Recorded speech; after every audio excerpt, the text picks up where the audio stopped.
Hello, family and friends. I am going to share a topic today that I'm super excited about, passionate about. I have a lot of compassion for this area, and that is about dreams, your God given calling, your vision. And there's a quote that I have over my office, and it said, "Follow your heart and chase your dreams." And I want to inspire you to do the same.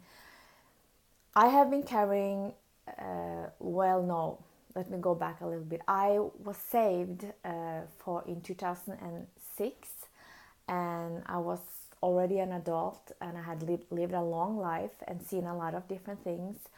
What I found in the church, and I'm not saying that this is for everybody, but I found that they are preaching and saying things a lot, but they're not living it. They don't have integrity behind their words. So for me, I am very passionate about integrity and character. Live after what you say, do after what you are preaching, and be the answer to the prayers that you are praying, and the answer to what you are preaching as well.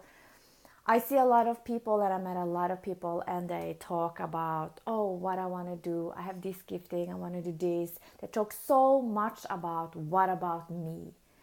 What about me? What about my gifting? They want title, they want platform, they want recognition, and it's fine that you want it, but are you the answer to the people out there? Are you the answer to the prayers that you are praying? Or are you only thinking about yourself?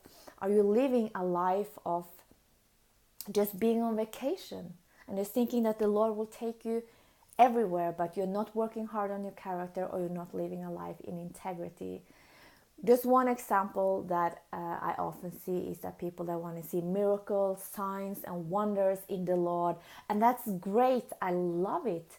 But how are you trying to live that out? Are you just thinking that thing will just come and jump into your lap, and then you don't need to do anything? One specific example is that many people have told me that, oh, I feel called to create wealth. The Lord have told me that I will make a lot of money, and I will steward a lot of money, so I will give for the kingdom. And yes, that is good. We need money to the kingdom. We need wealth to expand the kingdom of God. But what are you doing with it? Because most of the people that actually came and told me that they feel called to do it, they have no clue about finances. I see they go out and we eat in a restaurant, they go out and drink coffee every day. They have no clue of how to make a budget, how to create wealth,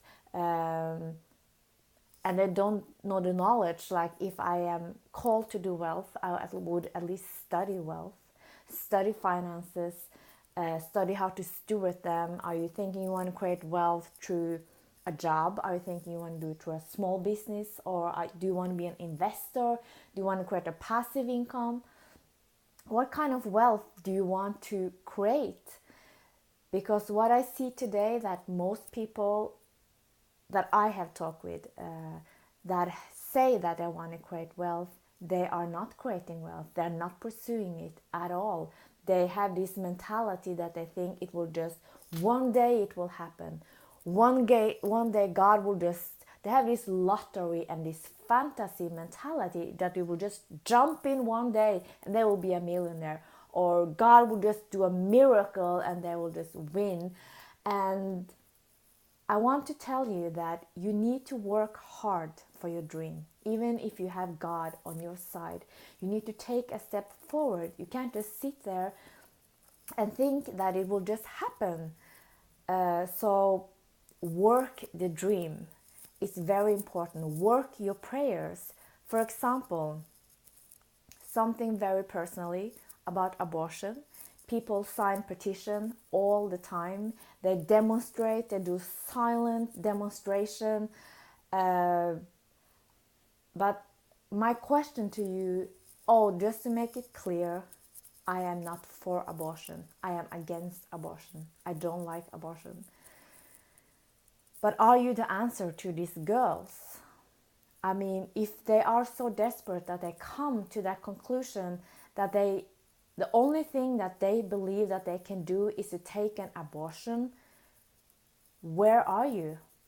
Besides in the prayer and signing petition and doing demonstration, are you able or willing to open up your home, invite this girl into your home, and have compassion to take care of them, to nurture them spiritually, emotionally, and physically?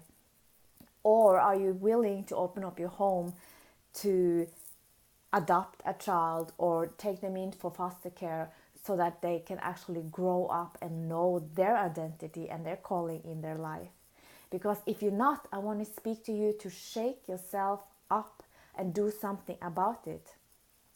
When I was 19 years old, I was Christian and I was not Christian, and I took an abortion as well.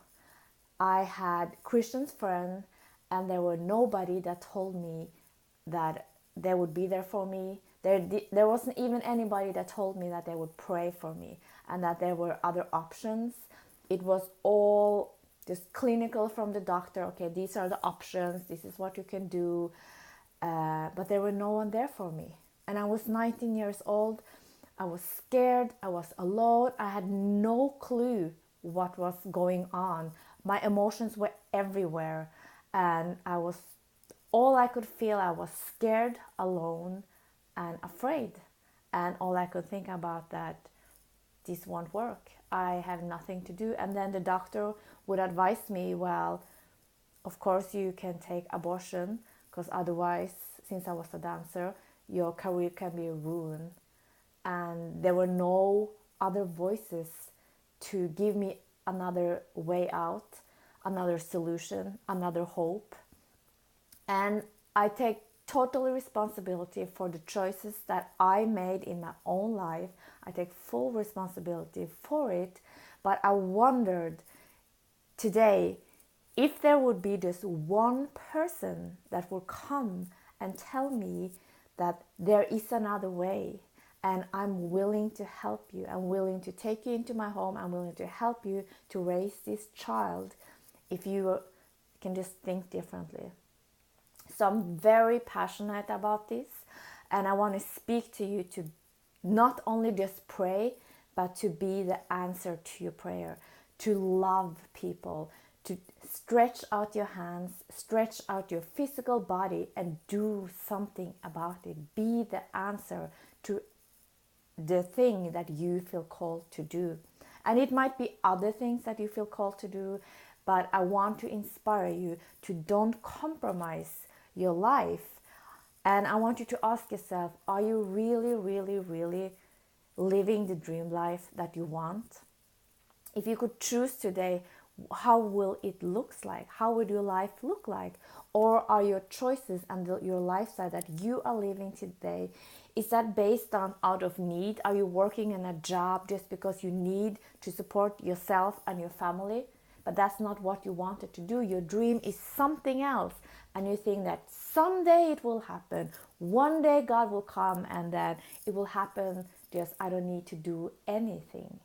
And yes, the Lord do work miracles, signs and wonder. And I have experienced in my own life. When I started to work my dream and my calling from my life, I did experience the Lord sign me up with divine relationship that I met, and then divine opportunity happened. So it does happen. So I'm not underestimating God, but we see pieces and just small pieces of his journey. But what I want to tell you today is like, if you are not living that dream, if you feel stuck, if you are in a job, if you just feel that you are living or compromising just because that's what you need to do, then get up and do something about it. Take your first step towards your dream. Do something about it, because when you arise yourself and live your fully God-given calling, your dreams, your vision, and expanding and growing in your talents and your spiritual giftings, then you are helping others to shine, and you are actually expanding the kingdom. By shining yourself, you allow other people to shine as well. So I want to tell you that this is my heart, to see you arise and shine, to be everything that you are called to be, and to do something about what you feel called to be. It could be, if you want to preach, if you want to teach the Bible, then study the Bible and go and preach. If you want to work like an evangelist and work in miracle signs and wonder, go out every day on the street and do something about it. If you want to grow in the prophetic, grow in the prophetic and exercises every day. If you want to, if you're like, oh, I have a heart for orphans, then go and support orphans. Not only with prayers, but with money, with food, mentor them. Just do something about your calling and arise and shine like you are called to be. The sad things that I actually read a study about is that it's only 20% of the Christians that are fully living out their calling. With that, I mean that they are using their God-given talents and calling and pursuing the dreams that they feel Lord have put in their heart, and they are making money out of it. When you are living that fulfillment, I do believe that you will be way more happier. You will feel that your life means something. When I started to pursue wholeheartedly what the Lord had called me to do personally, I felt this fulfillment every day. I was excited every day when I woke up for the things that I was doing. So don't compromise with yourself. Don't have lack of character in your Christian life. Don't, have lack of integrity for your family or for your kids. Something that my husband and I have is that our family come before everything. Peter and I, we need to have a good communication, good marriage, and we say if we doesn't function, then nothing function. You need to have integrity in the life that you are preaching to others. As a Christian, be the example. Like, for example, I don't want to go out and do just a bunch of ministry and have titles and platform if our marriage is not good. My first ministry is to Peter, and his first ministry is to me. And from that flow, we can help our son Judah to grow and be everything he called to be. And out from that unity and that open communication and loving family, we can be an example to others' families.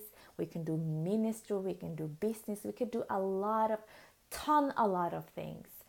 So go out and have integrity, work on your character, and like Gandhi say, be the change that you want to see in the world.